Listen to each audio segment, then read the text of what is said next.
Olá, investidor, sejam muito bem-vindos ao primeiro episódio do Criptoverso, uma série especial do Market Makers que pretende ajudar nós, financistas acostumados a pensar só em ações, a decifrar esse novo, rico e exótico mercado de criptoativos. Mas por que a gente está fazendo isso? Bom, motivos não faltam. Em primeiro lugar, 4 milhões e meio de pessoas investem em cripto hoje, segundo o Ambima. Em segundo, porque esse é um mercado que vale mais de $1 trilhão e, portanto, se tornou grande demais para ser ignorado pela Faria Lima, pelos bancos, pelas corretoras e, é claro, por nós também. E terceiro, e mais importante, porque nós somos muito curiosos. Bom, hoje a gente vai começar resolvendo algumas questões existenciais que qualquer Faria Limer como eu pode ter sobre cripto. Por que investir em um mercado, em um negócio, em um ativo que não tem fluxo de caixa? Como é que pode ser reserva de valor se é tão volátil? Quando que tudo isso vai fazer parte da vida real? Então, sem mais delongas, vamos ao Criptoverso número 1 com Alexandre Ludolf, da QR Asset, uma gestora de recursos que só se dedica a cripto,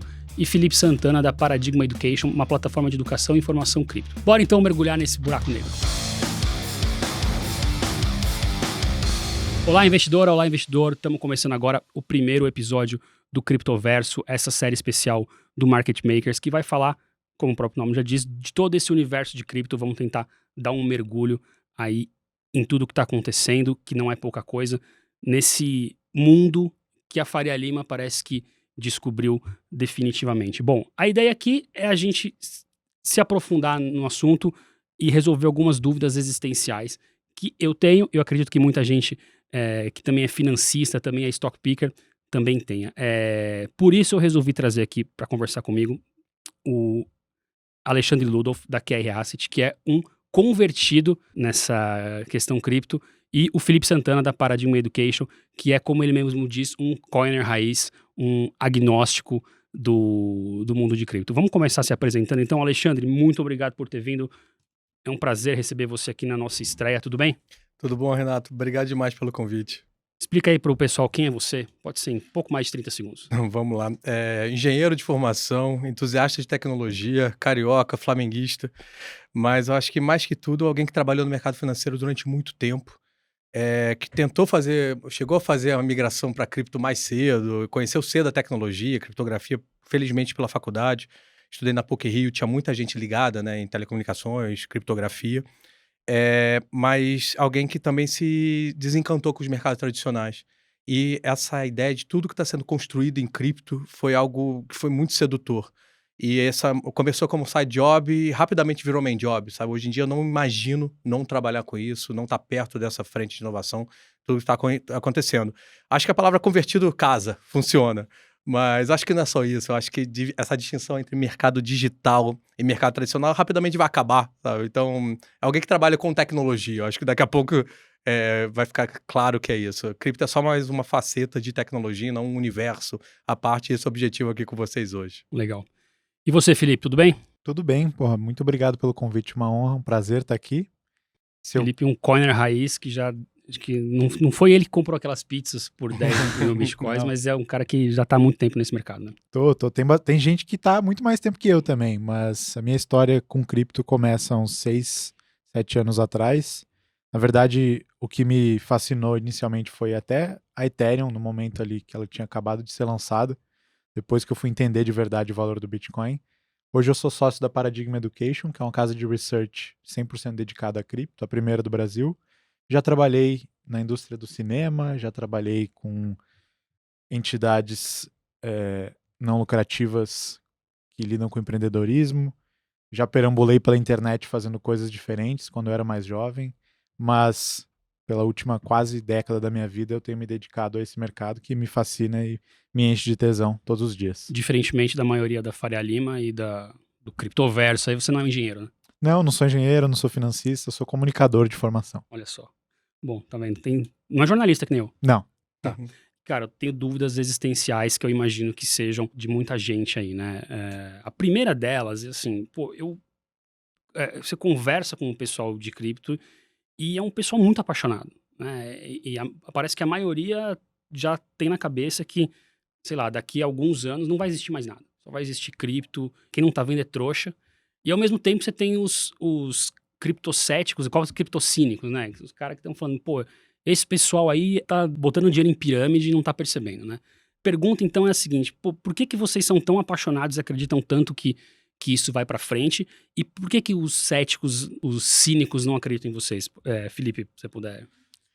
Cara, eu acho que a grande questão, no fundo, assim, no pilar de tudo que envolve cripto é o que é o dinheiro. E depois que o Satoshi Nakamoto, criador do Bitcoin, lá em 2009, provou para o mundo que o dinheiro podia ser digital, podia ser descentralizado, não depender de um banco central, podia ser apolítico, podia ser livre de comitês de especialistas e podia ser um negócio que pertence a quem quiser entrar nesse jogo, muita gente ao redor do mundo começou a se fazer essa pergunta, o que é o dinheiro, e o mundo gira em torno de dinheiro. As pessoas, quer você goste disso ou não, as pessoas trabalham e dedicam boa parte de suas vidas a ganhar dinheiro, associam o dinheiro à liberdade, à felicidade, e quando o Satoshi mostrou para o mundo que dava para ter um dinheiro que não era sujeito aos humores dos banqueiros centrais e, enfim, dos políticos, da elite, acho que muita gente começou a se fazer essa pergunta e entender que dinheiro pode ser descentralizado, pode ser não pertencente a uma entidade que usa o dinheiro como ferramenta para controlar os outros. Então foi a partir daí que, para mim, tudo começou a fazer sentido dentro desse universo, e eu acho que tem muita gente que presume que o dinheiro existe e funciona como funciona porque sempre foi assim e sempre vai ser assim. Mas o Bitcoin mostra que tem um jeito diferente de se fazer as coisas. E a partir daí, as pessoas foram aplicando esse princípio de que talvez dê para a gente encontrar meios de se coordenar socialmente de uma maneira mais descentralizada. As pessoas foram aplicando esse princípio a outras áreas do mundo que não só o dinheiro e foram entendendo que dava para isso ser produtivo e vantajoso além do dinheiro. Então, essa pergunta para mim é central a toda a indústria de cripto, e ver o dinheiro como uma forma de controle foi o que começou a abrir a minha cabeça para a possibilidade desse mundo pós-Satoshi Nakamoto. É o que me fascina, e eu acho que é o que muita gente às vezes nem se dá a oportunidade de se questionar o que é o dinheiro, né? Simplesmente aceita como é e vive a vida assim. Não, eu acho que essa questão do ethos aí, né, de cripto, eu acho que é muito fundamental, essa parte filosófica mesmo. É, é incrível estar vivendo essa revolução tecnológica e monetária ao mesmo tempo.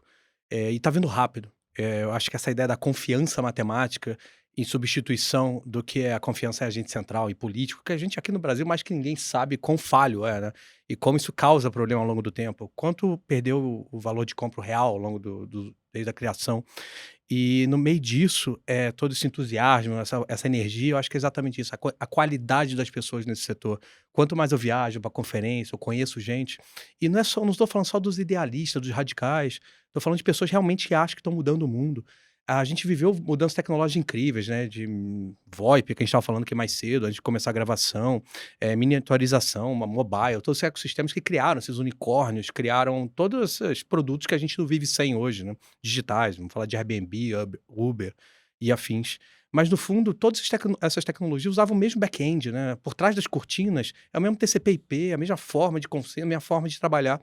E hoje, pela primeira vez, a gente está mudando. E é essa revolução dupla, né? Monetária e tecnológica caminhando junto. Então, sim, eu acho que está mudando o mundo, está mudando tudo. Difícil pensar numa vertical que não está sendo impactada. Então, eu acho que sim, seja muito otimismo, sim, e aquela sensação de que está no lugar certo, onde há novo frente de inovação, onde as coisas realmente estão acontecendo. E quando eu ainda vejo a quantidade de desinformação, a quantidade de conceitos muito básicos de entendimento do que está acontecendo, eu realmente acho que tem muito ainda para acontecer. Eu acho que a gente só está no começo. É interessante, estou até pegando aqui a definição do white paper do Satoshi, que ele para juntar com a resposta aí do Felipe, que ele falava que era peer-to-peer cash system, né? Dinheiro eletrônico ponto a ponto. Isso. E você falou que, pô, é redefinição do dinheiro Bitcoin, mas, no entanto, não está sendo usado como moeda, né? Muito. Claro, tem lá a República Centro-Africana, que já colocou como legalmente uma moeda, tem El Salvador, mas, assim, não é isso que está acontecendo, né? A gente vê muito, tem um livro que todo mundo cita aqui do padrão Bitcoin, né? Que é o Bitcoin como ouro. Vocês estão aí falando que é dinheiro faz 12 anos, né? 13 anos praticamente, mas até agora muito pouca gente está usando como dinheiro. Como é que você vê isso, Felipe? Essa é uma discussão antiga no Bitcoin, né? Inclusive, tem aquela metáfora do navio de Teseu que a galera usa muito, né? Para quem não sabe, Teseu, herói da Grécia Antiga, tinha um navio lá herdado e aí ele remendava esse navio a cada nova viagem e passaram-se anos e anos e alguém olhou lá e falou, pô, mas o navio que você herdou, todas as peças já foram substituídas. Será que é o mesmo navio ou será que é outro navio? Eu acho que com o Bitcoin acontece um pouco isso, no sentido de que pô, lá no começo tinha tão pouca gente prestando atenção nisso, hoje tem centenas de milhões de pessoas que detêm ou já usaram Bitcoin, e é muito provável que a narrativa do Bitcoin continue mudando, assim como já mudou ao longo desses 12, 13 anos. Então, o Satoshi usa a palavra cash no white paper dele, né, para definir o Bitcoin, mas tem muita gente que presume ou que acha que o Bitcoin não nasceu para ser uma moeda transacional, pelo menos nesse estágio da vida dele, mas sim nasceu para ser uma reserva de valor, algo mais análogo ao ouro digital. E aí, se você assumir esse ponto de vista, você possuir o negócio, mesmo que você não movimente para lá e para cá e não faça transações, já é uma forma de você estar usando. Hoje, quando me perguntam quantas pessoas usam o Bitcoin, primeiro que é muito difícil de precisar esse número, por conta da natureza pseudônima da rede, mas eu assumo que todo mundo que detém Bitcoin é um usuário de Bitcoin. Não precisa estar transacionando no dia a dia, porque eu subscrevo a essa visão de que o negócio é uma reserva de valor, é um ativo inconfiscável, não necessariamente é uma moeda hoje. Talvez venha a ser um dia uma moeda de troca, né? Então eu acho que, primeiro, as narrativas mudam ao longo do tempo, e segundo, não tem um líder ou um órgão central que vai dizer não, é isso, nasceu para ser isso. O próprio Satoshi colocou a visão dele no mundo, mas a partir do momento em que ele sumiu, ele não é mais relevante para o projeto. Cada um faz do Bitcoin o que quiser. Eu sou o dono da minha casa, mesmo quando eu não tô lá, ela continua sendo minha, né? Então, e a moeda tem esses três papéis, né? De unidade mesmo para contar, né? De unidade monetária, de reserva de valor e de troca. Pelo menos da reserva de valor, você acha que isso aí é a vocação do Bitcoin? Acho que hoje sim. Tem uma teoria que a galera empresta um pouco da escola austríaca de economia, que sugere que o Bitcoin começa como um colecionável, um artefato exótico da internet, uma brincadeira de nerds. O próprio Ralph Finney, que é um criptógrafo antigo famoso, que colaborou com o Satoshi de muito perto, ele falava que, putz, ele via para o Bitcoin vários casos de uso parecidos com os de cartas de beisebol, assim, colecionáveis mesmo. Então, no começo, para mim, era isso, era um colecionável. O negócio evoluiu, a natureza da escassez do Bitcoin passou a ser percebida como um dos atributos principais dele, mais diferentes de todo o resto das moedas ou dos ativos que a gente vê por aí. E aí começou a maturar como reserva de valor. E eu acredito que depois de colecionável, depois de reserva de valor, ele vai evoluir sim para ser um meio de troca. E lá no futuro, quando tiver muito mais maduro e muito menos volátil, né, com muito mais capital dentro da classe de ativo, ele possa até se tornar uma unidade de conta. Então a gente possa até medir o preço das coisas em Bitcoin. Mas o Bitcoin tem 12 anos, 13 anos. O ouro tem 5 mil anos, né? O dólar tem, sei lá, 100 anos. Então acho que a gente já viveu em fast forward essa última década. Tem muita coisa para acontecer ainda. Eu acho que tem vários. Esse assunto eu acho que ele vale um podcast só. Mas acho que o Felipe começou com uma coisa muito importante sobre a gente dar como certo esse formato de Banco Central e moeda fiduciária que a gente vive hoje como sendo a única forma. E longe de ser, na história isso existe. Esse talvez seja o experimento de cento e poucos anos. Desde o Banco Central da Inglaterra, pensando assim. Mas eu acho que uma coisa contra o Bitcoin é essa ideia de usar a palavra moeda, né? Eu mesmo fiz mestrado em economia, tá? Vivi minha vida com política econômica tradicional, ortodoxa até. E para mim era difícil dissociar essa ideia da moeda do Estado. Então, sim, existe uma necessidade de quebrar um pouco dos dogmas para entender, acho que o valor do Bitcoin. Mas essa ideia da narrativa do que é o Bitcoin, eu acho relevante, porque eu acho que é o que o povo está atrás. Eu acho, hoje ele é um ativo até especulativo. Porque a volatilidade dele, acho que essa ideia das baleias, comprar e vender. Mas eu acho que essa ideia, a gente não pode olhar para Bitcoin com um horizonte de meses. Tem que olhar de anos. E quando a gente vê, ele tem mantido sim o valor. E a ideia da política monetária, que é endógena e imutável ali dentro, né? Hoje a base monetária do Bitcoin cresce na ordem de 2% ao ano. Parênteses, política monetária endógena, você está dizendo que é aquele número que já está no software de ali, 21 milhões. Ali tem uma curva de inflação, digamos ali, dos halvings, né? De como vai sendo a remuneração do minerador. Um bloco a cada 10 minutos. A gente explica em 2 slides, né? O Bitcoin. Mas na prática é isso. Você sabe quanto o Bitcoin vai vir para o mercado muito próximo, a média a cada 10 minutos, ao longo da vida deles, próximos 100 e poucos anos. E não pode vir um governo e imprimir mais. Isso, a gente consegue mostrar economicamente que essa política monetária fixa, em teoria, não é a melhor. Quando você pensa vamos falar, para um suíço, talvez, o que está acostumado, Mas no mundo, pensa assim, no Brasil, referências a quantas crises cambiais a gente passou aqui, crise política. E nesse momento que há perda de confiança no valor da moeda, no sistema fiduciário, vamos falar isso pro Zimbábue, vamos falar na Ucrânia, agora que seu país colapsa, né, do dia para a noite, ou não, meses, né, que foi desenhado. Isso é uma reserva de valor. Então, uma forma que eu gosto de olhar para as pessoas, mas olha só, seu trouxa, tá caindo o Bitcoin igual a tudo aí, o ouro tá, perdeu, tudo bem, não nem falar de IPOs, outras coisas aí. Mas o que eu gosto de olhar é o seguinte, hoje o Bitcoin é claramente uma reserva, um hedge para colapso fiduciário. Se der problema no euro, se der problema no ien, se der problema com... É melhor ter Bitcoin. Isso vai desvalorizar mesmo, apesar de ser volátil. E a volatilidade, sim, a volatilidade baixa é necessária para ser uma moeda. Você não quer receber seu salário e pagar a escola das crianças e, teve um dia ruim, uma baleia vendeu muito, e o negócio cai 30% mesmo, não consigo pagar. Não funciona como moeda, e eu realmente acredito nessa ideia de hiper-bitcoinização lá na frente, ela pode acontecer. Mas isso é um sonho meio distante. Mas, então, o Bitcoin claramente hoje é um hedge fiduciário, digamos assim, e eu acho também que é a reserva de valor do mercado de cripto e, sobretudo, é o que tem segurança, é o que tem perenidade. E tudo de novo que acontece no ecossistema de cripto depende da segurança, da comunidade conservadora, de tudo que é a rede do Bitcoin. E o Bitcoin hoje, para mim, funciona muito como um interbancário. É aquela ideia, você vai negociar, o ouro não é negociado, ninguém compra ouro para negociar, toma aqui uma moedinha. Não é assim. Ouro é uma reserva, é um lastro para, por exemplo, uma transação bilateral. Coloca aqui tanto garantia em ouro. Então, eu acho que o Bitcoin vai ser a ideia do SWIFT, da transação B2B entre países. Só que você não precisa mandar um cofre, você não precisa mandar o carro forte. O Bitcoin é um ouro com superpoder de teletransportar e não ter custo de armazenamento tão alto. E nesse ponto, eu acho que está evoluindo muito. Quando você olha, sei lá, a rede Lightning, por exemplo. Lightning, para mim, resolve o problema de escalabilidade. Tantas Lightning transações... é uma rede que faz as transações mais rápido. Eu consigo Isso, mas é aquilo. Eu abro pagar o McDonald's ali. Eu abro uma linha de crédito com você. Renato, você tem sua empresa, sua venda, eu forneço para você. Vamos abrir aqui, você compra todo mês, eu compro. Bota R$1 milhão aí de um lado, eu boto do outro. A gente vai transacionando e liquida em net. No final do dia, quantas transações vão liquidar só no net? Só que aquilo, se você fizer besteira, mentir para mim ou mentir para o outro, esse seu dinheiro que você colocou de garantia pode ser confiscado pela rede.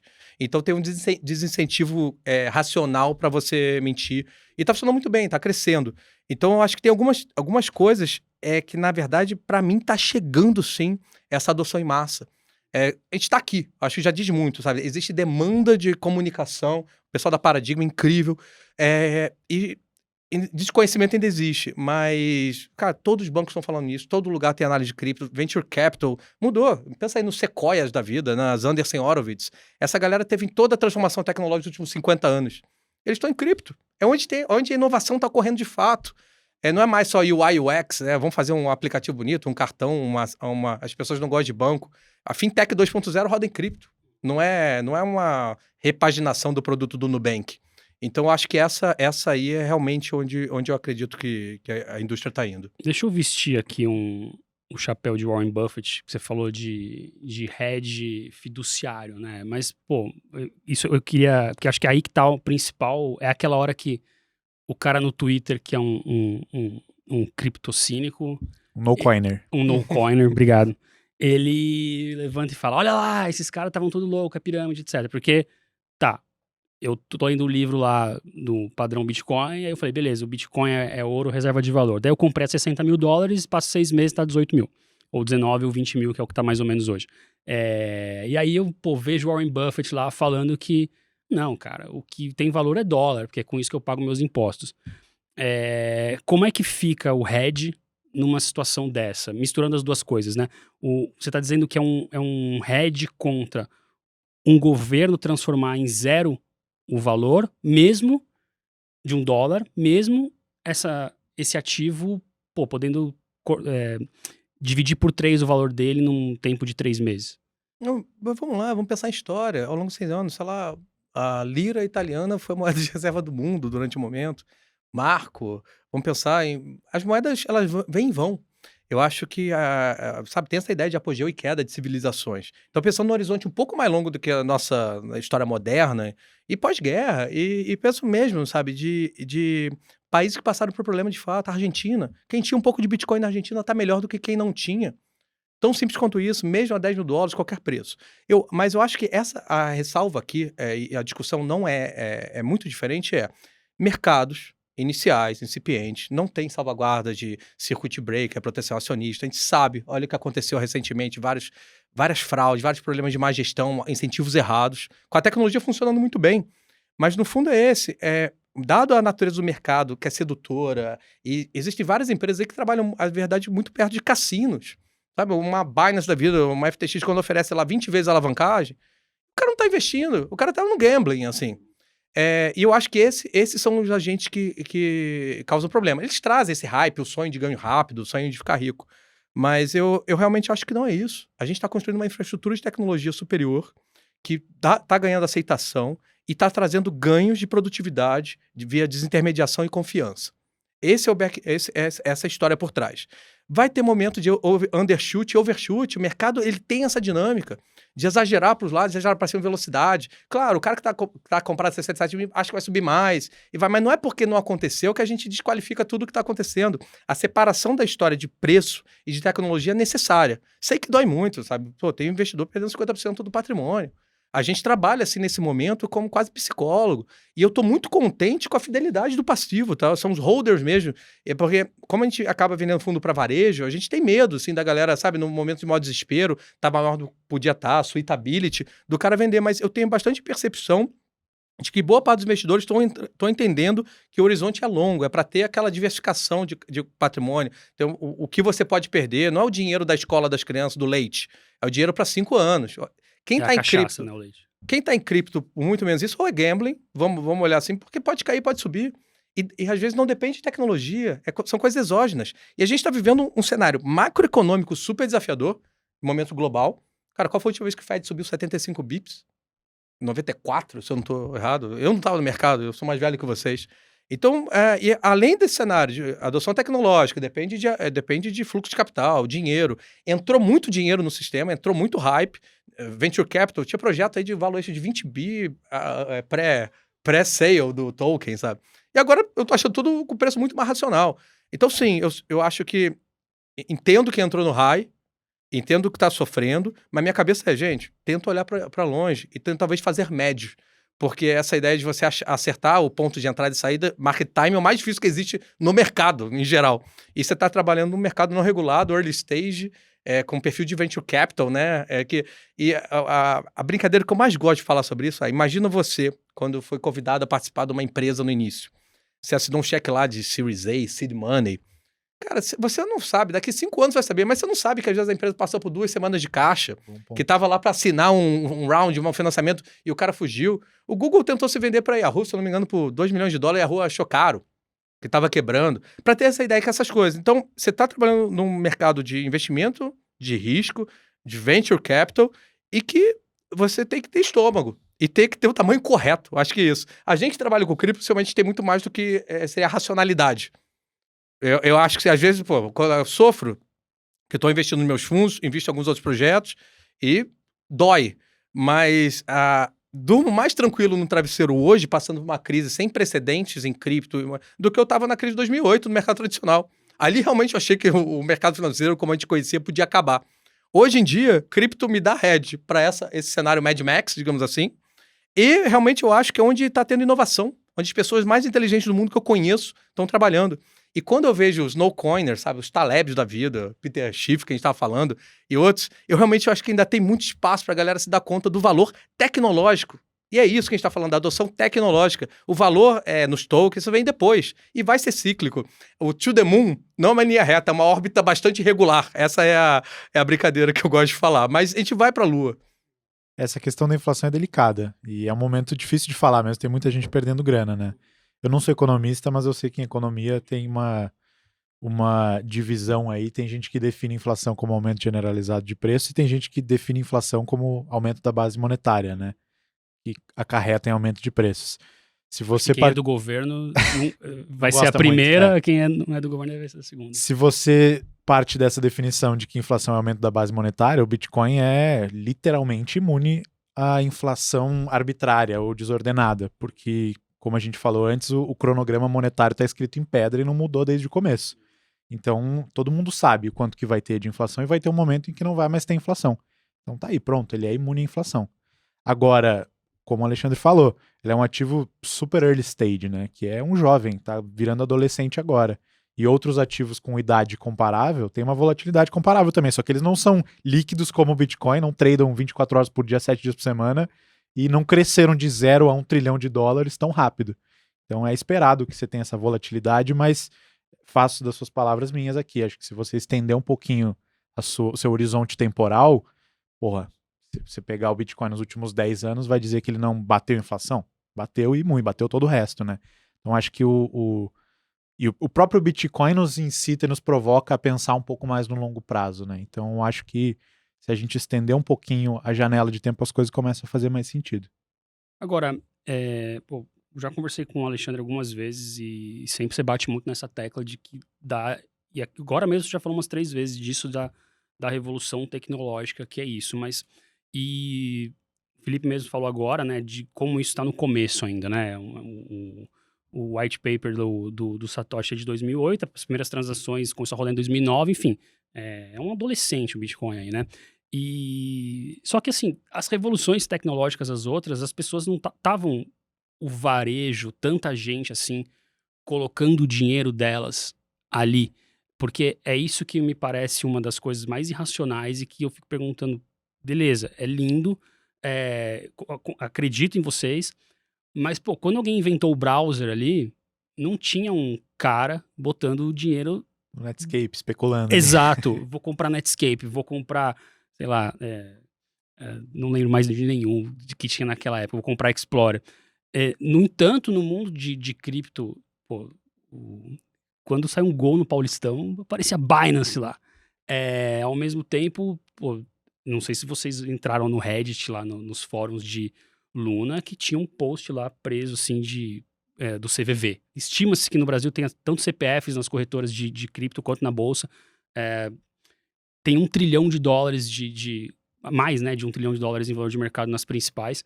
Faz sentido tanto dinheiro e de tanta gente que não é A16Z ou Coinbase está colocado nisso?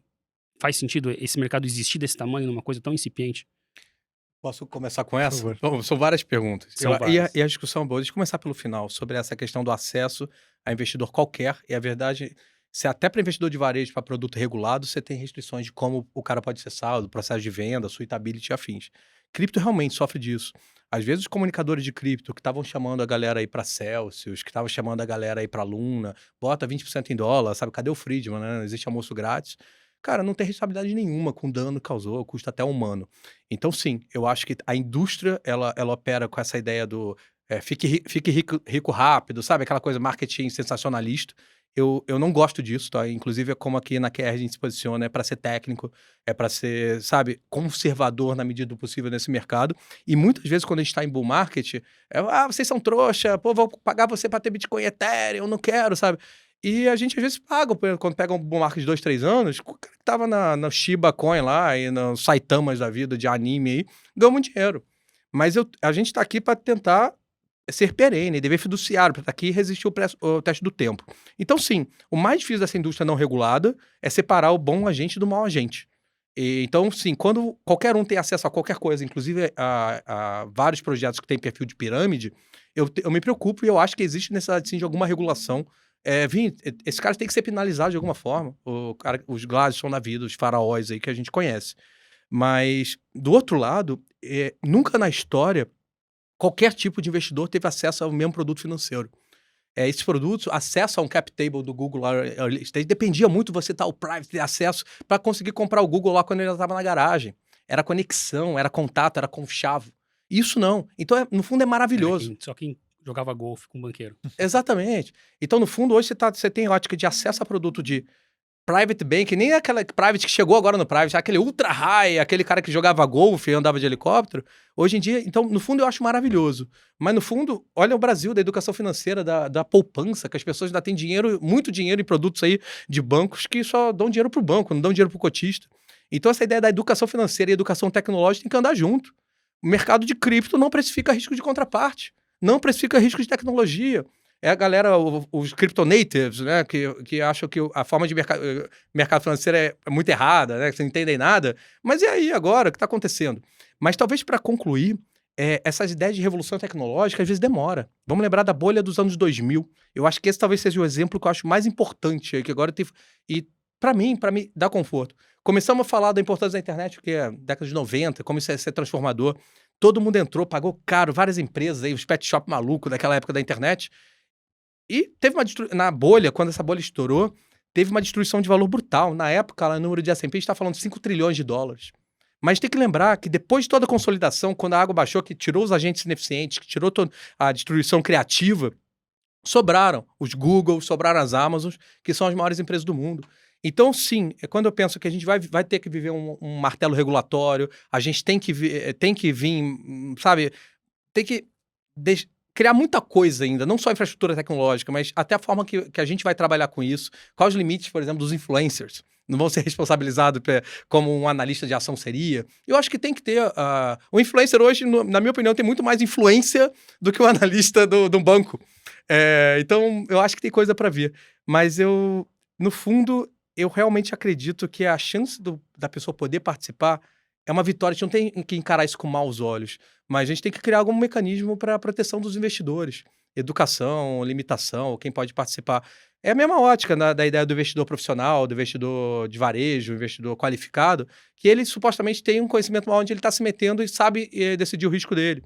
Quando a gente pensa assim, cara, Bitcoin e Ethereum, eu acho que traz, sei lá, 80% daquele negócio do Pareto para o mercado. Você não entende nada, não sei o que. Cara, talvez o cara poder se posicionar discricionariamente em Bitcoin e Ethereum, o cara vai sofrer 80% desse mercado. Talvez não pegue o novo Google que surgiu na garagem, sabe, no early stage, mas tudo bem, cara. Você tem várias outras vantagens de tudo que está acontecendo. Então, eu acho que é um pouco da minha visão, não sei se fui claro, mas essa ideia de... Eu não consigo aceitar essa ideia de que não deveria ter acesso a qualquer um. Eu acho que esse talvez seja uma das grandes forças, a ideia do DeFi, produtos financeiros que não tem nenhum tipo de restrição de entrada, não depende do banco querer ser meu cliente. Qualquer um pode atuar emprestando ou pegando dinheiro, por exemplo, no protocolo de empréstimo, e os preços são dados pelo mercado. Não é o banco que vai te dar o empréstimo pelo menor preço que você vai aceitar pegar. Esse cara aí merece 15% ao ano, porque ele deve ter 16 ali no banco dele. Então dá 100 bips aí. Não é o risco de crédito dele. Então, eu realmente acredito que essa ideia da transparência, da auditabilidade, da ideia de não ser permissionado, sabe? Qualquer um pode participar, com alguma restrição. Vamos ser puritano e poliana aqui, eu não quero terrorista participando, eu pegar dinheiro de drogas. Então, acho que tem que ter alguma restrição, sim, para esse negócio poder ganhar dimensão, mas... Se você pensar bem, as pessoas já caíram em pirâmide antes, né? Boi gordo? Já existia pirâmide. Telex Free. Já financiava terrorista com dólar, já comprava droga, já fazia tudo de errado. É só mais uma ferramenta, né? A pergunta que você fez é se faz sentido. Eu acho que não faz sentido. Uma moeda de cachorro valer bilhões, um meme valer bilhões, não faz sentido. Mas fazia sentido a GME lá, ou a cadeia de cinema lá, depois a AMC. Ou o preço também. Ou o preço que estavam pagando por Netflix agora há pouco. Ou o preço que pagaram por Loft, por Quinto Andar. Sabe, o ser humano adora extrapolar. Agora vai, os Zoom, né? Play de pandemia, e aí, acabou a pandemia, 80%. Mas o que dá conforto, até acho que para a audiência, essa ideia, olha para a cripto com uma ideia de venture capital de forma líquida, que você pode entrar e sair. Liquid Venture, para mim, é o melhor framework, mindset, para entender o que está acontecendo, sobretudo quando você vai além do Bitcoin. É que o Bitcoin é um ser à parte, é um projeto à parte, comunidade conservadora, 13 anos de história. O resto, DeFi, por exemplo, cara, agora mercado funding, né, taxa de juros subindo pelo mundo, tá tendo menor disponibilidade de caixa. Era muito fácil jogar muito dinheiro em qualquer projeto quando o juros estava zero. E o juros ainda está bem negativo, né, pelo mundo. Mas imagina o Fed Funds, juro americano ali a 5%. Eu acho que vai ter menor disponibilidade de recurso para tecnologia em geral.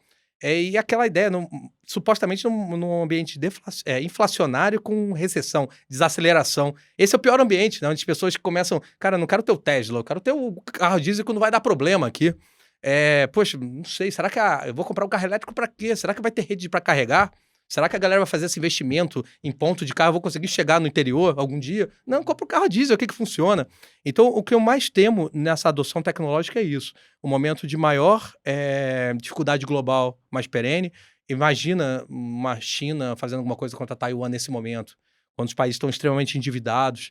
Então, realmente, todo ativo que tem mais risco acaba sofrendo. Imagina pedir para o americano médio hoje fazer um esforço de guerra quando ele está preocupado com o preço da gasolina, o preço do Starbucks, um mundo extremamente polarizado. Eu acho que a gente vive uma das situações geopolíticas mais frágeis que a gente vive na nossa geração, sabe? Quando olha, vestindo bem esse capacete aqui de economista, de quem olha muito macro. E nesse sentido, a adoção pode ser mais lenta. Mas por isso que, nesse momento, na QR, nos fundos, a gente está dando uma ideia muito mais de busca de qualidade.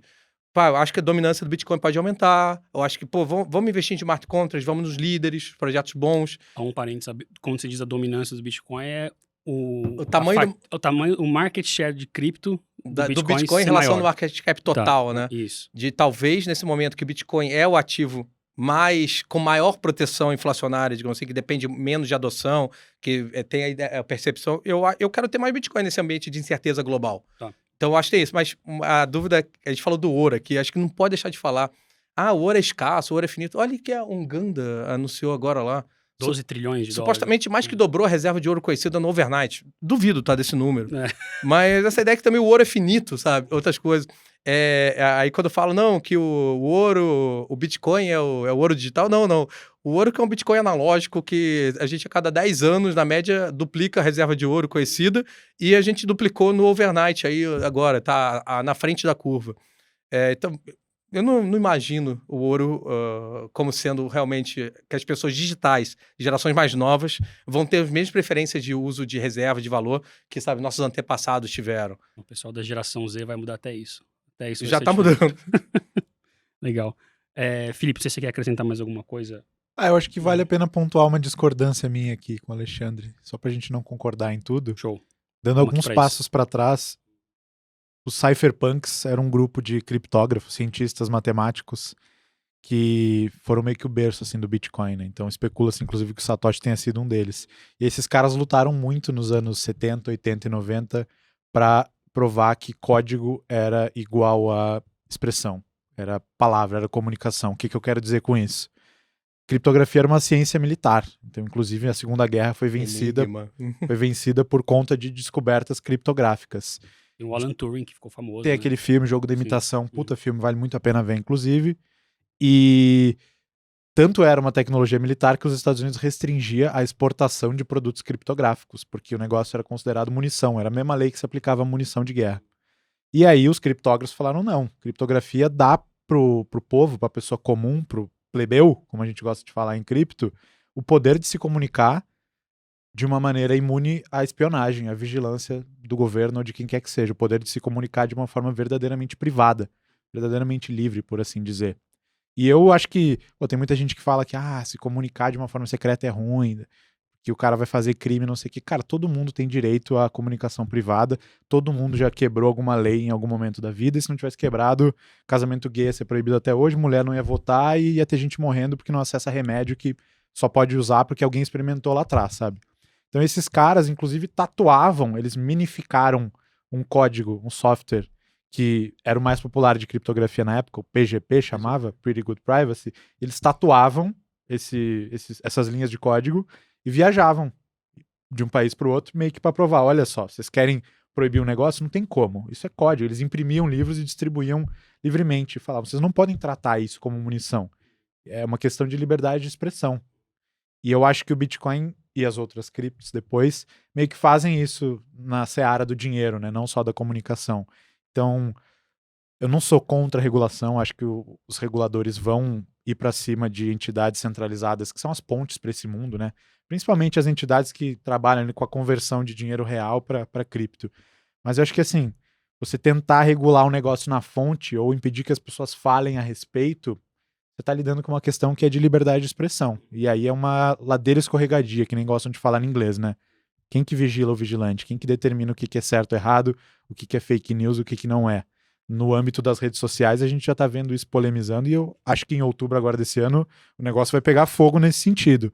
Então eu acho que em se tratando o grupo da sua tia já deve estar pegando. Já pegou, já saí de todos já. Então acho que em se tratando de dinheiro, eu vou por essa linha, assim. Cara, o custo de se criar uma moeda nova é zero. É meia dúzia de cliques, sabe? E para a pessoa acessar do outro lado, entrar num site e dar outros 2 cliques. Você vai regular o quê? Você vai querer impor que verdade para cima disso? Mas sabe? Isso me leva à minha próxima dúvida, como investimento, principalmente de criptoativo, né? Conforme vocês mesmos falaram, conforme está nesse livro que eu vou citar pela terceira vez, do padrão ouro, você ser o dono da moeda te dá um poder incrível, né? Você controla a vida das pessoas, né? E uma hora os governos vão começar a reagir, porque ninguém vai querer perder esse poder, né? Já se fala em como é que CBDC, Central Bank Digital Currencies, e que, inclusive, levantou uma outra questão, porque tudo ali pode ser olhado e auditado, pode ser uma ferramenta de controle, ironicamente, ainda pior do que a que existe hoje. Como é que vocês veem isso? Existe uma chance dos governos caírem matando em cima disso e segurar a ponto de inviabilizar os criptoativos como reserva de valor? Porque a gente viu lá o que aconteceu nos últimos... na briga Bolsonaro contra TSE, numa canetada, saiu do ar o Telegram, né? Isso pode acontecer com Binance, poderia acontecer com Coinbase, entre outras coisas. Vocês veem isso como um risco? Isso pode inviabilizar os criptoativos? Pode começar. Posso começar com essa? Vamos lá. Eu acho que essa discussão de Central Bank Digital Currencies, CBDCs, ou moeda digital de Banco Central, elas são bem interessantes e até filosóficas. Eu acho que elas concorrem muito com as stablecoins, tá? As moedas estáveis que recentemente mostraram que não são nada estáveis. Algumas. Algumas. Não vamos nem entrar na taxonomia de moedas estáveis, mas o que eu penso é o seguinte: quando eu pergunto, você compra Tether? Você compra? Eu falei, não, cara.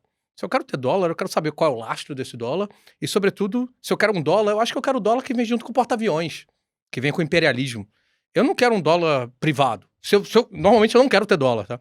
Mas eu acho que essa é a discussão. Então, eu acho que quando a gente pensa nas implementações de Central Bank Digital Currency, agora vamos falar do Yuan Digital, por exemplo, que está mais na frente, me dá medo. Olha o que aconteceu recentemente, nos últimos 30 dias, aconteceram 2 episódios bizarros na China, na minha opinião. Tinha um banco regional lá que estava com problema, os correntistas começaram a correr lá para sacar, o governo percebeu isso, sabe o que o governo fez?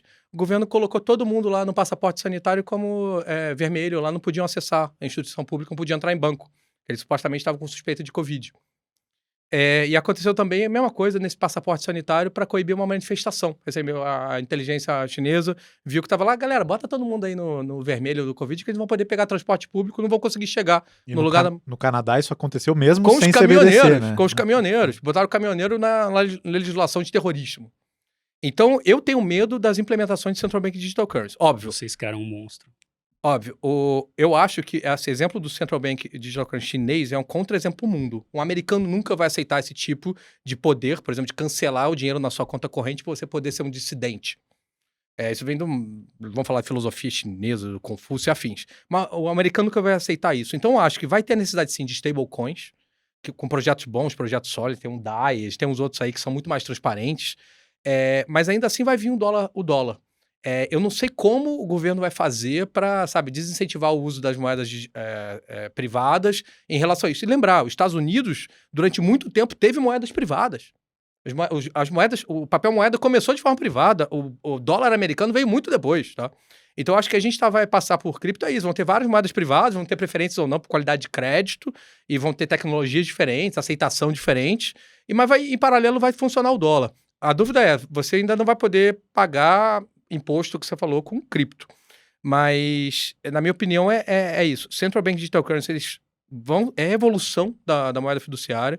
A gente já vislumbra vários países que vão acabar com o papel moeda. Papel moeda é um negócio que diminui a velocidade do dinheiro, diminui a previsibilidade de política monetária, aumenta a evasão fiscal, é usado para crimes, é pasta de dinheiro, como a gente vê, né, dinheiro na cueca do Brasil.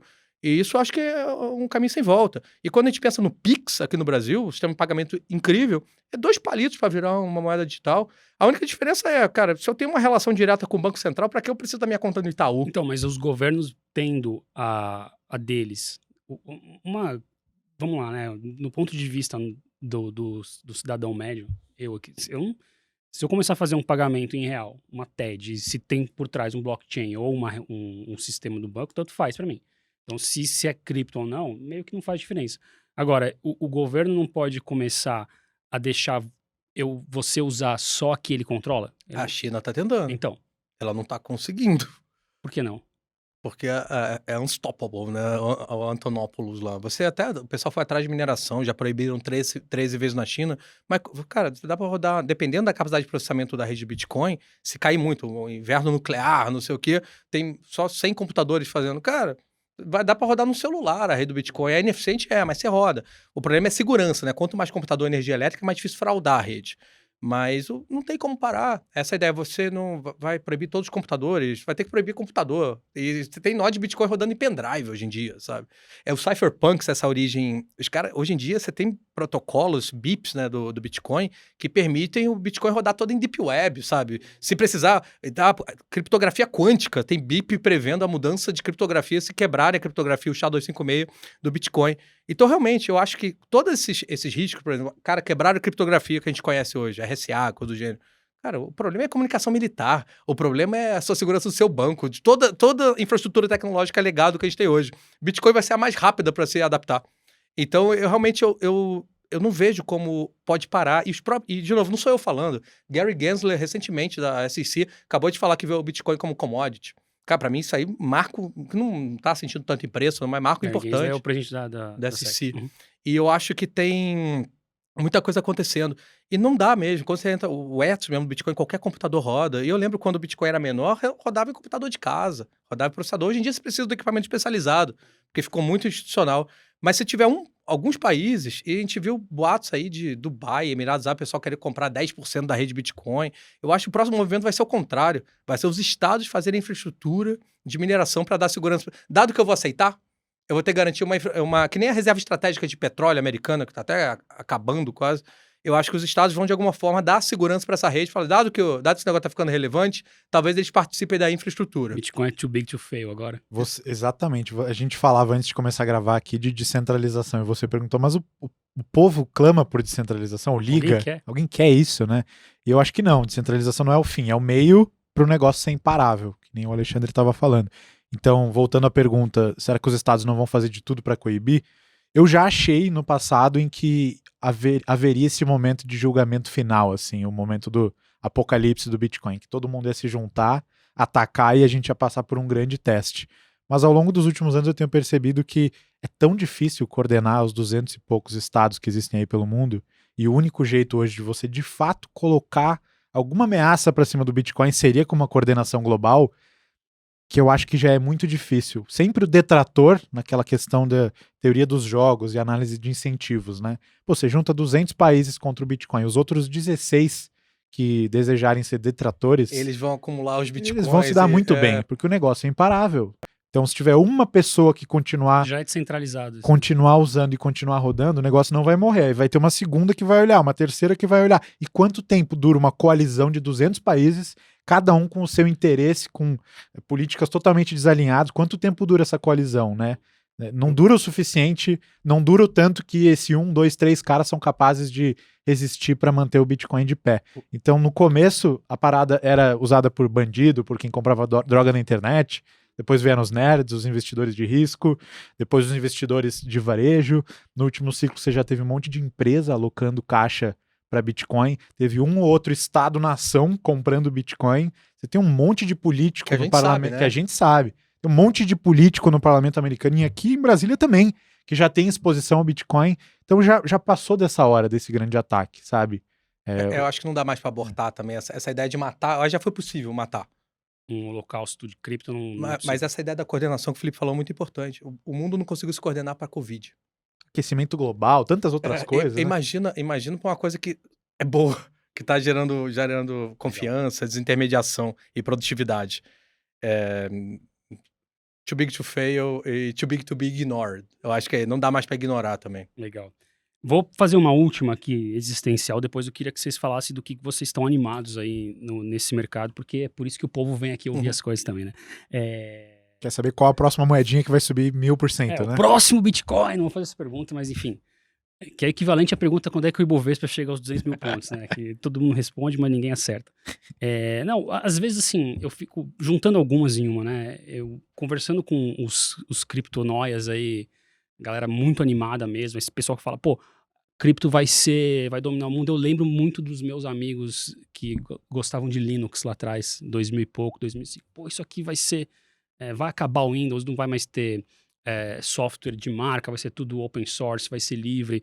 E, pô, daí eu, lá na PUC, onde eu estudava, a biblioteca usava Linux, tinha muita fricção, não era tão sutil e suave de rodar como era o Windows. Enfim, e às vezes parece uma coisa parecida, né? O pessoal ama, diz que é o futuro, que está dominando, mas quando você vai pôr a mão, é devagar, né? Eu falei para vocês aqui que eu tenho uma carteira do Monero aqui, é meio esquisita de usar, eu já tentei colocar, jogar jogos, já tentei mandar moeda para cá, moeda para lá, é muita fricção, né? Quando que vocês veem coisas cripto entrando na vida real mesmo das pessoas, né? Porque também o mercado parece muito circular, né? Você falou aí de um grande caso de uso do Bitcoin, que foi comprar drogas na Silk Road lá atrás, né? Mas quando é que a gente vai ver coisas cripto, soluções cripto acontecendo na nossa vida mundana mesmo? A minha tia vai poder usar. Boa pergunta. Primeiro, só uma notinha. Linux hoje tá em quase tudo que é servidor no mundo, Não, Android, né? Esse é um ponto. Mas não tá...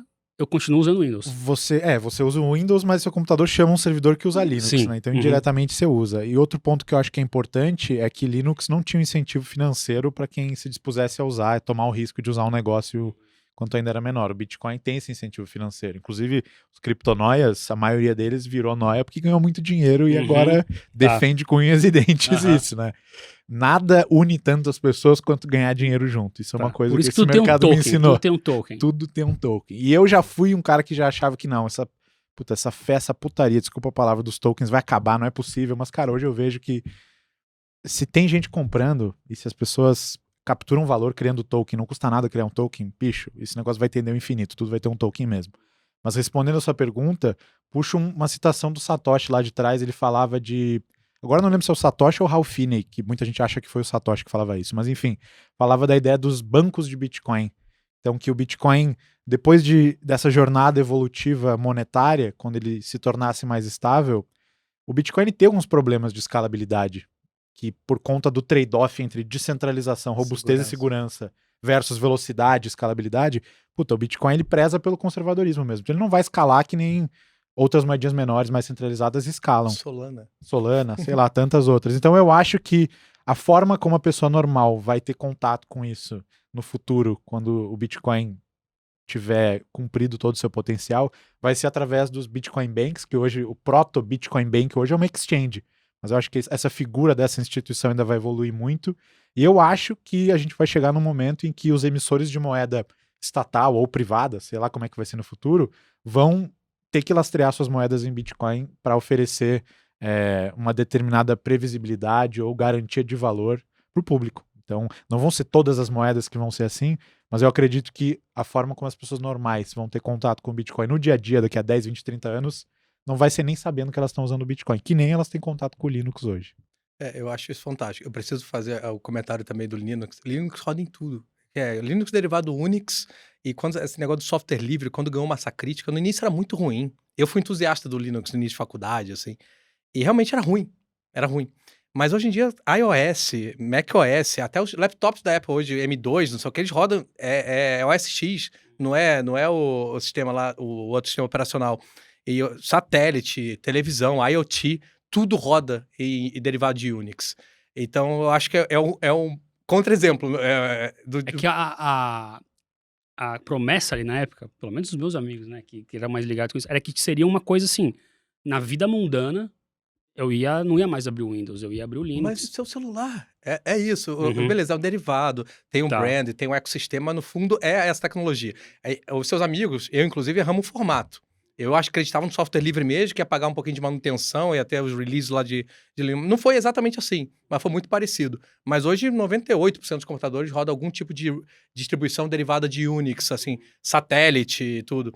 E é aquela ideia, o Bitcoin é o software que funciona 13 anos sem dar a tela azul do Windows. Quando você vai fazer uma missão para Marte, uma sonda espacial, você não vai botar o Windows 11, você não vai botar o macOS aí que não tem. O que funciona lá? É o Fortran, é um negócio longo. E o Bitcoin tem esse papel, sabe? Do que funciona, do que é testado, do que é conservador. Eu gosto muito de ver como uma melhoria do Bitcoin vai passar. O Bitcoin passou para as melhorias agora, mas são anos sendo estudado, a comunidade voltando. Os boards de discussão são incríveis, são densos, assim. Eu gosto muito, esse é um grande orgulho dessa indústria. De como as coisas estão acontecendo.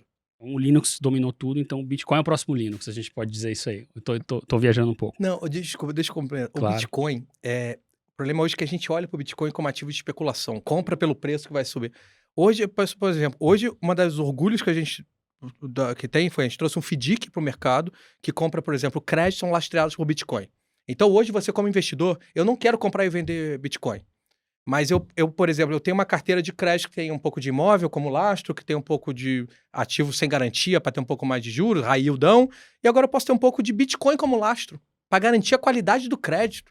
Então, hoje em dia, e do lado da pessoa que quer pegar financiamento, o Bitcoin dela não só para especulação, eventualmente ela pode dar como garantia para pegar um financiamento mais barato. E às vezes, poxa, para mim, a empresa chama Rispar do nosso portfólio. A Rispar, para ela, é muito melhor ter um Bitcoin, uma garantia alienável, garantia líquida, que tem preço lá. Imagina receber um imóvel num outro país, lá no Acre. Pô, vou ter que despejar. O Acre é Brasil, cara. Não. Imagina um imóvel no Acre. Uhum. Vou ter que despejar, vou ter que fazer um leilão judicial, vou ter que avaliar esse imóvel, ver se o imóvel existe, não tem grilagem e coisa do gênero. Então, essa ideia de que hoje, cada vez mais, a sua cripto não serve só para especulação, tá vendo? Tem utilidade. E, por exemplo, as transições são claras, falou, CryptoPunks. Cripto não foi o dinheiro mágico da internet que surgiu. Foram 40 anos de Ralph Finney, Cypherpunks, TCP/IP, toda aquela soprinha de letrinha, várias tentativas frustradas, BitGold, eCash, DigiGold, tiveram vários antes, possivelmente mesmo a galera do Satoshi que tentou. Em 2008 começou a dar certo, que foi quando a gente rasgou os livros de política monetária, criou o Too Big to Fail, começou a monetizar a dívida, e a gente está na pior situação fiscal em tempos de paz da história da humanidade moderna. Então, sim, não foi um acaso. Eu acho que toda essa retórica dos no-coiners, sabe, é muito curto-prazista e o que está sendo construído tem valor. E próximo passo, futurologia de curto prazo, 5 anos, eu acho que é isso, é UI UX. O que aconteceu com a experiência de usuário em fintech, que ganhou o market share e criou os unicórnios, eu acho que a gente vai ver esses unicórnios cripto sendo criados exatamente com melhoria da experiência do usuário e UI UX. A sua experiência é a mesma minha. O cara vai jogar Axie Infinity. Trocar sidechain, Ronin, não sei o que, some 600 milhões, aí paga o negócio, aí o cara no dia muda a regra de remuneração. Gente, é esquisito. Eu não consegui jogar Axie Infinity porque a Ronin tinha caído. Sim, sidechain. O único jeito era comprar no cartão de crédito a moeda. Eu falei, eu não quero, né? Aí também não vim aqui pra isso. Botar cartão. Mas tá vindo. E eu acho que assim como a gente não liga quando a gente pega o telefone celular e vai ligar pra alguém nos Estados Unidos, se foi pelo cabo submarino, se a sua comunicação foi pro VoIP, se trocou para outro operador, você quer que funcione. Então, cada vez mais cripto, na minha opinião, é por trás das cortinas. Por trás das cortinas. E tem aplicação. Olha, usa o Brave, monetiza seu tempo, ganha um pouquinho de dinheiro aí, embate. Desde que você me falou, isso aí foi dica boa. Eu acho que toda a parte de storage, você quer guardar grande quantidade de dados, é mais barato hoje em dia em cripto do que Google Drive. Você quer, e eu acho que tem alguns exemplos de caso fantástico, a gente deve até pros Neymars da vida aí, que tá perdendo dinheirinho, mas tá financiando, Coitado. Que foi trazer as pessoas para esse mundo de NFT. NFT como arte não é para mim. Mas tem muito NFT com utilidade. A gente tá falando de NFT que te dá acesso a DAO, te dá projetos sociais, te dá acesso a clubes, tem a NFT de café, você acessa a cafeteria. Então está surgindo muita aplicação legal, de fato, que te dá... Cara, eu tenho um clube com 10 mil funcionários, não tem essa cara, vou falar com o título, se o clube me aceita. Imagina um Pinheiros aqui em São Paulo, clube paulistano. Não, gente, quem tem o token é o sócio, vende por quanto você quiser, não quero saber. E a comunidade meio se autorregula no valor que vale essa sociedade, quanto tá valendo. Mas sim, eu devo muito para NFT, que é o exemplo que trouxe as pessoas com os macaquinhos, com os punks. Eu acho que eles trouxeram muito a ideia dessa economia de cripto, que token representa alguma coisa real, que token tem valor. Acho que eu fico feliz de um artista do Pelourinho poder monetizar a arte dele para Dubai, um mercado global, essa ideia do mercado sem regra, sem barreira de entrada. Eu acho que só tá começando. Mas ele não poderia vender arte por um Mercado Livre da vida? Poderia, mas o intermediário, e quem vai botar ele no Mercado Livre? Ele fala, assim, o Mercado Livre é um exemplo bom, é bastante capilar, mas o Mercado Livre é brasileiro, né? Depende do frete, mas sim... E o Mercado Livre vai conversar com a Receita Federal, né? Sim, mas a gente... Tudo vai falar, mas o Reddit hoje anunciou um marketplace de NFT, o próprio Facebook anunciou. E eu tenho acompanhado esse mercado de NFT, até porque tem algumas soluções reguladas no mundo nisso, e às vezes cobram a gente para entrar. Ainda me sinto muito sem entender para falar que eu vou fazer um produto regulado. Eu me sinto sem entender em qualquer coisa de cripto, então tudo bem. Sim, mas que tem muita gente que fala que entende, mas eu acho que não entende tanto, tem que ser humilde. Mas eu acho que o killer application de cripto talvez ainda não tenha chegado, a gente nem saiba para que essa infraestrutura vai ser usada, mas qual vai ser Quando você pegou o celular com tela, tinha o jogo da cobrinha, né? Você nunca imaginou que o Nokia lá, que você ficava comendo pixel lá, ia ser isso tudo que você vê hoje. E cripto tem um pouco essa percepção, a gente nem sabe para que essa infraestrutura vai ser usada. Mas essa infraestrutura é muito poderosa. Eu acho que essa é um pouco da intuição que eu queria deixar aqui hoje. Acrescentar alguma coisa, Felipe? Eu acho que o killer application é o Bitcoin, mas só isso. Reserva de valor, então. Reserva de valor e uma moeda que te permite fugir da tirania monetária em qualquer lugar do mundo. É muito fácil para um Faria Limer, ou um nova-iorquino, ou um banqueiro, sei lá, criticar, porque não precisa, né? Mas vai perguntar para um nigeriano, para um venezuelano, para um habitante dos, sei lá, 15, 16 países da África. Por isso que o Buffett defende o dólar. Porra, lógico, né? Quem tem voz vai ser contra, Claro. mas tem muita gente no mundo que precisa. Galera, vamos pegar um bizu, então. Porque, como eu disse, é isso que o povo gosta, né? Agora, fora de brincadeira, eu queria saber, assim, a gente tem $1 trilhão aí de dólares em ativos, né? Mas vocês falaram muito de tecnologia, de uso, e a gente sabe que o valor de um criptoativo, ele tá um pouco no problema que ele soluciona, né? Então, eu queria saber, eu não sei se alguém tem algum maximalista que é o cara que só acredita muito mais no Bitcoin do que em qualquer coisa, mas eu queria saber quais os ativos que estão, ou a classe de ativos, ou o que estão deixando vocês mais animados hoje. O que vocês veem? Não vou perguntar qual é o próximo Bitcoin, porque vocês são meus convidados, eu não cometeria essa gafe, mas se quiserem falar, tudo bem. Deixa eu começar até falando um pouco da ideia da gestão ativa, né, que a gente faz lá no QR Blockchain Assets. A gente vinha com um movimento muito conservador de achar que o mercado estava estranho, tanto geopoliticamente, tanto macroeconomicamente falando, inflação, em cripto. Então a gente via até achando com caixa razoavelmente alta, desde o final do ano passado, 20% de caixa. Só que a gente estava alocado bastante em altcoins, digamos assim, DeFi, contratos inteligentes. Então até hoje, quando eu penso no resultado do fundo, a gente perdeu dinheiro em alguns projetos que eu ainda gosto muito, sei lá, o próprio Cosmos, por exemplo. A ideia de contratos inteligentes, ela é muito poderosa. E eu acredito que tecnologia não é um negócio de winner takes all. Só vai ter o Highlander, só vai sobrar um. Para cada vertical, para cada problema que é resolvido. E eu acho que contrato inteligente é a infraestrutura de tudo que a gente está falando, tá? Tudo. DeFi, qualquer solução de empréstimo, NFT, tudo gira em torno disso. Então, todo mundo se pergunta, qual o próximo Ethereum Killer, né? E, não sei, às vezes eu penso que o próprio Bitcoin pode ser o Ethereum Killer com umas camadas tipo RGB, as tecnologias estão surgindo. Mas eu acho que a ideia de escolher bons projetos de contratos inteligentes, eu acho que é algo que a gente acredita muito, tá? Sei lá, vou falar alguns aí que a gente gosta, sabe? Alguns caíram em desgraça, né? Solana, vai ver se vai se reinventar com o telefone agora, né? Mas Os caras vão fazer um telefone, é uma moeda, os caras vão fazer um telefone agora. Isso. Os caras são da Qualcomm, né? Isso eles sabem fazer pelo menos. Mas eu gosto, por exemplo, de dois, assim, né? Eu acredito muito em interoperabilidade, que o futuro é multi-chain, que as redes vão precisar se falar de forma eficiente, de forma segura. Então, eu acho que são dois projetos aí que eu acho que se destacam, a gente tem estudado um pouco mais, diria assim, Polkadot e Cosmos, nesse mercado, com ideia de como eles fazem a segurança um pouco diferente. Quem sou eu para achar quem vai ser o próximo, sabe, o WhatsApp que vai dominar? Não sei. Então, eu acho que a ideia é diversificar um pouco, mas, no geral, eu acho que o ambiente macroeconômico, o cenário de investimento, enseja um pouco de cautela. Então, está dando muita preferência por projetos maiores, para Bitcoin, Ethereum e alguns outros de mais qualidade, tá? E nisso, eu acho que eu gosto também da parte dos vendedores de picareta dessa corrida do ouro. Por exemplo, toda a parte de infraestrutura. Por exemplo, um Chainlink da vida. Eu acho que eles têm um diferencial tecnológico interessante dos problemas que resolve. E todo o mercado de contrato inteligente precisa de informação no mundo real. A ideia dos oráculos, né? Quem fornece informação numa quebra de safra, então quem tem essa tecnologia. E pensando em tendências, eu acho que tem algumas coisas muito legais acontecendo. Eu vou até pegar o gancho que o Felipe falou. Eu acho que essa ideia é redes sociais.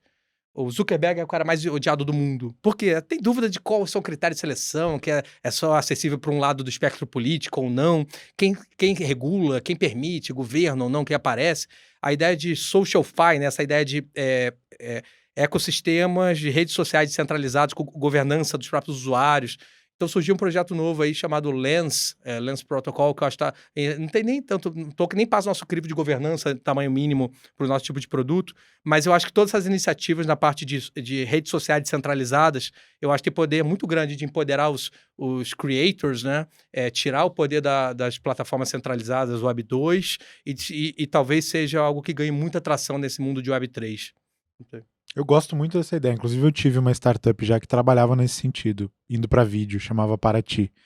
Eu já vi vários que não deram certo, mas eu não descarto. Acho que tem potencial, sim. Você diz um protocolo de descentralização social. Exatamente. Talvez financiarizado. O foda é que já rolou muito em cripto e, puta, tudo foi por água abaixo, mas Bitcoin também. Tinha tido vários experimentos antes que não tinham dado certo, veio Bitcoin e deu certo, né? Então não descarto.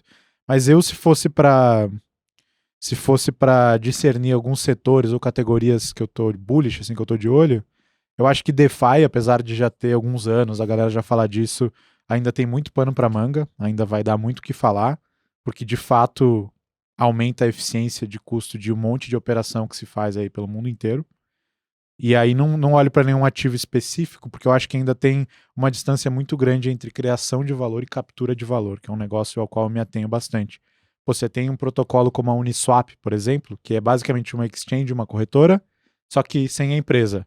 Então você pode entrar num site lá e trocar um token por outro, mas esse site fala com um contrato na rede da Ethereum e tem outros trocentos sites com front-ends diferentes que falam com o mesmo contrato. É um negócio que é imparável, assim. A Uniswap tem uma taxinha lá, captura, cria valor, as pessoas deixam taxas para fazer esses trades, mas o token da Uniswap, o Uni, não te permite capturar esse valor, por questões regulatórias, técnicas e tal, mas assim como o Uni, tem vários outros tokens atrelados a projetos legais que criam valor, mas o token não captura valor. Aí, pra mim, como se você tivesse uma ação de uma empresa e não recebesse dividendos e nem nem valorizasse. tem a perspectiva de se distribuir. No caso do Uniswap até tem uma perspectiva. Então, um protocolo bom, um token ruim. Exato, token meio penduricalho. Exatamente, protocolo bom, token ruim. Então tem um pouco desse receio. Mas DeFi eu acho que é um negócio que, tá só começando. Um outro exemplo de DeFi que inclusive foi criado por um brasileiro, que eu acho um caso de uso fantástico, é a Balancer, que é um protocolo que te permite criar índices arbitrários entre N tokens.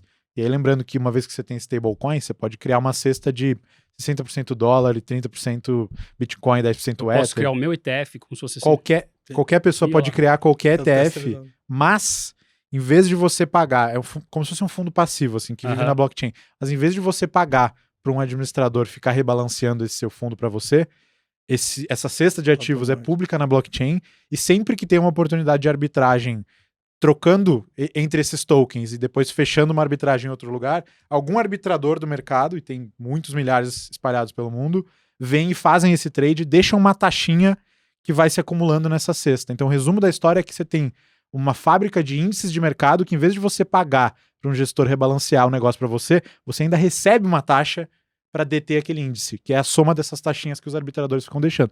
Então, uma fábrica de fundos passivos que, em vez de ter taxa de ADM, você ganha um yield em cima. Aí, Ludolf, você vai sair mal dessa, cara. Não, inclusive os fundos têm posição em balancer, tá?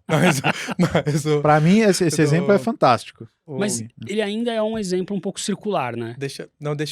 Acho o que o Felipe falou é perfeito.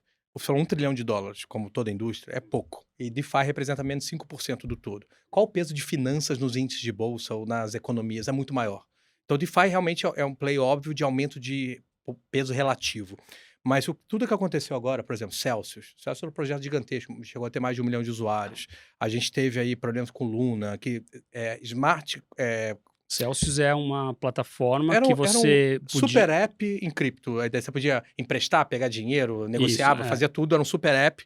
Mas ele se alavancou. Isso. Aí, quando veio essa mais última gestão, queda... A tecnologia funciona mais gestão. Quando veio essa última queda, ele quebrou porque o grande caso de uso era você depositava a moeda lá e ele te prometia uns juros. E ele gerava... A Celsius prometia menos. E ele gerava esses juros dando dinheiro para alguém. Uhum. E aí não fez uma gestão decente para quem que ele dava dinheiro. Uma gestão de risco. E aí quando o preço do Ethereum caiu muito, ele começou a ser executado Mas aí o projeto fechou. ficou com problema. Aí tinha dúvida, o Celso estava devendo para quem ia pagar ou não. Os únicos que ele pagou foi Maker e Aave. Os outros projetos supostamente. Então essa ideia do DeFi, eu tenho também, acho que vale a pena, DeFi de mais qualidade, DeFi maior. E o Aave e o Maker são automatizados, né? Exatamente. Ou ele seria executado se ele não pagasse. Exatamente. Mas o que eu penso é isso. Vários outros projetos ainda têm essa ideia da baleia, do peso. Então, eu prezo um pouco pela descentralização, o tamanho do projeto, transparência. Então, DeFi, eu concordo. Eu acho que o Brasil, país das fintechs, spread bancário, que as pessoas odeiam os bancos, pode ser muito grande. Mas eu agora, nesse momento, eu tô só privilegiando esses maior qualidade aí. Mas pensa num cara, agora pensando num cara que... Um financista Faria Limer aí que tá pensando em alocar o dinheiro do fundo dele normal, não é uma asset especializada que nem a QR. Eu pensaria o seguinte, mas isso aí é um DeFi, mas é um DeFi cripto, né? O cara que tem Ethereum, alavancar o Ethereum dele, pegar depois que rolar porque o Celsius e a Lido, por exemplo, eu colocava o meu... Babel, etc. Colocava o meu Ethereum, recebia de volta um ST, que é Um recibo do depósito. um recibo do depósito. É um STETH, um STETH. IOU. E aí eu receberia de volta o meu Ethereum quando rolasse the merge lá, que é aquele negócio que vai mudar tudo o Ethereum, né? Aquela mudança que vai ter na rede do Ethereum. Mas ainda é um negócio circular, né? É um cripto correndo atrás de cripto. Quando é que vai ter um desse do mundo real? Mas desculpa, essa ideia, o Rapid Ethereum, ou qualquer um Ethereum que rodava em outra rede, as pessoas classificavam para um. E mostrou que não era. Que você botava mais um risco tecnológico, mais um risco de contraparte. Então, eu acho que o cripto precisa evoluir essa ideia de quando você coloca mais risco tecnológico, mais risco de contraparte, o negócio tem que valer menos. Tinha que ter algum prêmio de liquidez. Conceitos são básicos no mercado tradicional. Que você cobra, poxa, eu vou botar um dinheiro para ficar parado 3 anos sem poder resgatar? Eu não quero CDI, eu quero um pouco mais. Eu sei, mas assim... Eu entendo o que tu quer dizer, é muito autorreferencial. O cara se pega empréstimo para comprar mais cripto. Porque assim, eu faz penso... um índice de várias criptos. Eu pergunto, dá um caso de uso. Tem o DeFi, só que o DeFi é um cara... Pôs um cripto e pegou outro cripto. Não, mas você pode pegar dólar. Hoje você tem uma empresa, a Credix aqui no Brasil, que está financiando startup e pegando funding em dólares nesses protocolos. Existe um DeFi que eu saio com dólar ou reais? Não, só com stable dólar. Daí eu vou lá na Binance, na Coinbase e vendo e... Hoje em dia você consegue fazer em dólar. A gente tá torcendo para que esse mercado de stable real se desenvolva com juros, etc. Hoje em dia você consegue pegar um stable real aí, um BRZ, na FTX e aplicar ele por 10% ao ano. Só 10% ao ano é ruim hoje, você viu onde é que tá. Mas tá tendo o início desse surgimento desse mercado, tá? Eu tenho medo do aspecto regulatório, do que vai acontecer. Poxa, supostamente só fundo, só... É um security, né? É um fundo de money market, não regulado. Então, eu acho que tem o meu medo desse mercado de estar muito exposto... Acho que é a ideia do risco regulatório, que aumentou depois de tanta gente que foi impactada. Mas no geral, eu acho que DeFi... vai ser gigante, na minha opinião, pela transparência e o fato de você não ter o Itaú lá para ter que remunerar 30% ao ano, os acionistas. Você tem lá um protocolo que cobra um FIIzinho muito racional, muito claro, que os stakeholders são remunerados de outras formas. Bicho, eu entendo essa crítica à autorreferencialidade de cripto. Não é uma crítica, tá? É uma desconforto. Eu também sinto isso. E 2 pontos que eu gostaria de trazer aqui. Tem alguns protocolos de DeFi que entendem isso e que estão entendendo a importância narrativa de se ter uma interface com o mundo real mais sólida. Então, a MakerDAO, que acho que foi o grande pioneiro de DeFi, tem uma proposta lá dentro da governança do protocolo agora que está discutindo se eles devem dar um empréstimo para uma instituição lá que vai colocar de garantia ativos do mundo real. Tem uma outra proposta lá que está discutindo se eles vão alocar parte do dinheiro deles em treasuries. Então, eu penso lá na frente, será que alguém vai conseguir colocar uma casa de garantia para tomar uma hipoteca em cripto? E tem gente que está seguindo esse caminho, que vai tornar o negócio um pouco mais palpável. Mas eu, sinceramente, eu sou um pouco crítico a essa abordagem da MakerDAO e acho que isso aumenta a descentralização e que os caras deviam continuar só com colaterais criptonativos. Aumentar a descentralização? Aumentar a descentralização. Eu acho que eles tinham que seguir por esse caminho. Porque, o cara vai botar dinheiro em treasury, vai que um dia os Estados Unidos simplesmente fala, não quero. Maker é organização terrorista, não paga. Exatamente. Bota petróleo. Aí acontece o movimento do petróleo, o projeto quebra, depende de alavancagem. Mas eu acho que não é a nossa geração que vai ver esse negócio cumprir todo o seu potencial. E aí eu explico, eu falei que eu era bullish em DeFi. Não vai chegar a ser o Linux, não vai ser na nossa geração. Eu falei de DeFi, a segunda categoria na qual eu coloco muita fé é de NFTs, que eu sei que tem um monte de gente que acha que é só figura de macaquinho e que vai a zero, mas assim, se você passa boa parte da sua vida jogando videogame, e a molecada mais nova passa, você gasta sua mesada em skin de Counter-Strike, um item de jogo, e a molecada gasta... Espadinha. E fica dentro do ecossistema do Steam lá, né? E o próprio Vitalik Buterin conta, é meio que um mito, mas ele conta que criador da Ethereum, exatamente. Ele conta que a motivação dele para criar Ethereum foi quando ele tinha um personagem no Warcraft lá e a Blizzard, que é a dona do Warcraft, nerfed, é um termo que os nerds usam, tirou os poderes de um dos heróis que ele tinha depositado muitas horas e anos de trabalho para construir aquilo, ou de um item que ele tinha. E ele falou, porra, esse negócio não devia ser monopólio da Blizzard. Esse trabalho que eu depositei para criar esse item, essa identidade, tinha que ser meu. E NFT é meio que isso, assim. Então, é um negócio super novo, mas eu acho que vai chegar um tempo, e hoje a gente já valora muito mais várias das coisas digitais do que a gente tem do que as coisas físicas. Tem muita gente que vai ficar mais esperado em perder todas as fotos e HDs que tem do que perder a casa, ou sei lá, perder o carro, tá ligado? E eu acho que vai chegar um momento em que essa vontade de ver DeFi menos autorreferencial atrelado ao mundo real, não vai ser você pegar um empréstimo contra a sua casa, vai ser você pegar um empréstimo contra a sua espadinha, entendeu? Isso. Contra o seu item. Daqui a 1, 2 E a gerações... garantia vai ser um macaquinho. Exato, vai ser uma macaquinho da 5ª geração, entendeu? Estão licenciando os apes agora para vídeo, tem artista fazendo clipe com os apes. Tem valor no mercado. Eu não gosto dessa propriedade intelectual, mas esse mercado não é para mim. Essa é a verdade. Eu queria fechar com 2 coisas. Primeiro, para o pessoal que tá aí, os Faria Limers e os financistas que estão ouvindo, que tem aquela crítica, que não é só de criptoativos, né? Vamos ser justos, de que, cripto não tem fluxo de caixa, eu só posso vender ela para o próximo otário, né? Que são as palavras do Buffett. O que vocês dizem para esse pessoal cético, super cético, que ainda tem essa visão? Eu acho que é a ótica errada de ver. O valor da tecnologia está no lugar de produtividade, vamos ser bem tradicional. Cripto desintermedia e gera confiança. Isso tem valor na sociedade hoje. E para várias aplicações está ficando claro isso já, e eu acho que vai acabar ganhando mais escala. E sim, tem muita aplicação de cripto que gera fluxo de caixa. Todas as aplicações centralizadas, no stack de tecnologia, né, que a gente vê, você tem as infraestruturas, lá em cima você vai, os DApps, né, Decentralized Apps, tem vários que geram muito FII. Eles geram receita. Você pode usar métrica de DCF, não. Então tá chegando. Hoje, vender pro Faria Limer, esse mercado de vamos avaliar um jogo, vamos avaliar um projeto que gera FII é mais fácil, porque é mais perto do ecossistema dele. Mas ele falar que o TCP/IP de cripto lá fora, a tecnologia, que você pode ter um pedaço dela, não vale nada, tá errado. Que o valor vai ser capturado só na aplicação, só onde gera o FII de fato, e toda a infraestrutura gira em torno, embaixo, por exemplo, do Bitcoin ou Ethereum, eu acho errado. E sim, gente, essa ideia da tangibilidade, de que o valor das coisas está no dinheiro que ela gera, tá errado. A gente vive num mundo aí muito diferente disso. 90%, 80% do valor dos balanços das empresas da S&P vem de ativo intangível, é marca, patente. A gente já vive num mundo intangível, no mundo das skins, no mundo do valor digital. Então, eu acho que é só uma forma de estuda. Tenta quebrar um pouco de dogma, tenta não se apegar tanto às coisas tradicionais. E eu acho que quando você tem menos resistência, você consegue entender melhor esse ecossistema. É isso. Para de querer ver prego só porque você aprendeu a usar o martelo, né? Primeiro, tem um monte de cripto que gera fluxo de caixa e tem token que até te permite capturar isso. Aí tem uma questão regulatória que, vai virar um valor mobiliário e vai cair em toda outra discussão se tu, de fato, capturar a receita e distribuir receita para token holder, né? Então, não tem tantos tokens ainda, mas tem tokens que fazem isso já, se é isso que você quer.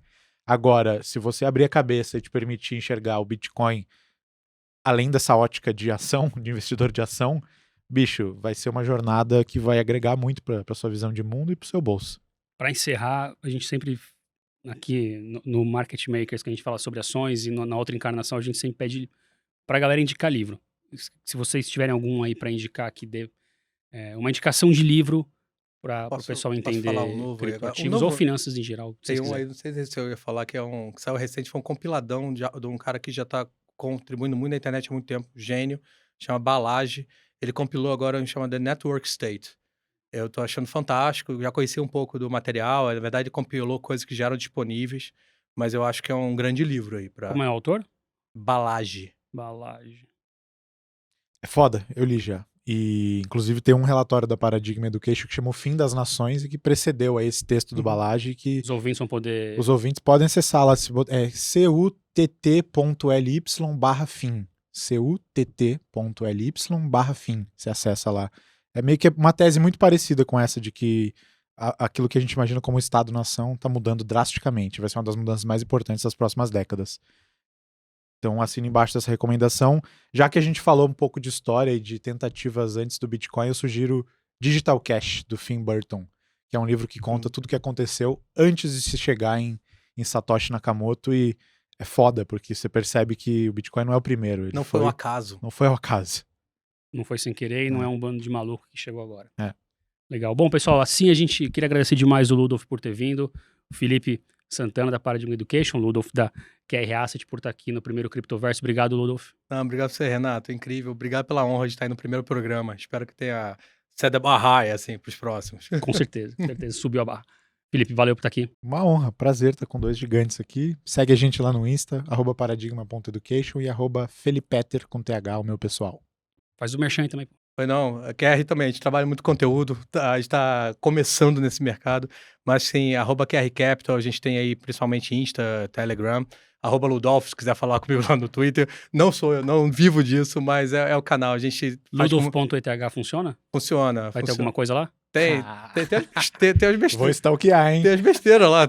Ó, de verdade, o meu maior ativo lá é o NFT de acesso para mim, é uma das melhores conferências de cripto, que chama Permissionless. Eu comprei um NFT Lifetime, pagando basicamente o preço de um ingresso. Assinatura vitalícia. Quem tem o NFT pode entrar. Então esse é o tipo de uso de casa, a utilidade dos NFTs que a gente está falando. Legal. Bom, a gente se vê no próximo Criptoverso, se vê no Market Makers. Um abraço, valeu, tchau, tchau.